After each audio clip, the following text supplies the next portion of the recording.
रूस के राष्ट्रपति व्लादिमीर पुतिन जल्द करेंगे चीन की यात्रा, विभिन्न मुद्दों पर होगी बातचीत।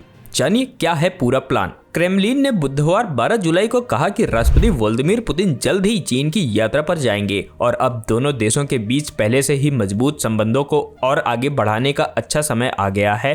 क्रेमलिन के प्रवक्ता दिमित्रा पेस्कोव ने एक न्यूज ब्रीफिंग में कहा कि पुतिन की चीन यात्रा तारीख की घोषणा तब की जाएगी जब इसे अंतिम रूप दिया जाएगा। उन्होंने आगे कहा, अब द्विपक्षीय रूसी चीनी संबंधों के विकास में उच्च गतिशीलता बनाए रखने का बिल्कुल सही समय है। इसके साथ ही उन्होंने यह भी कहा है कि जब यात्रा की तारीखों पर सहमति होगी और सबको सूचित किया जाएगा। यूक्रेन में हजारों सैनिकों को भेजने के फैसले के बाद रूस ने चीन के साथ अपने आर्थिक, व्यापारिक, राजनीतिक और सैन्य संबंधों को और भी मजबूत किया है, जिससे पश्चिम के साथ संबंध शीत युद्ध के बाद के निचले स्तर पर पहुंच गए। पुतिन और चीनी राष्ट्रपति शी जिनपिंग ने 24 फरवरी 2022 को यूक्रेन में रूस द्वारा विशेष सैन्य अभियान शुरू करने से कुछ हफ्ते पहले नो लिमिट साझेदारी की कमिटमेंट की है। बता दें कि शी जिनपिंग ने इस साल मार्च में मॉस्को का दौरा किया था और पुतिन के साथ कई आर्थिक और अन्य समझौते किए थे। चीन रूसी तेल और गैस का एक प्रमुख खरीदार है। उसने यूक्रेन में तनाव कम करने और युद्ध को खत्म करने की मांग भी की थी,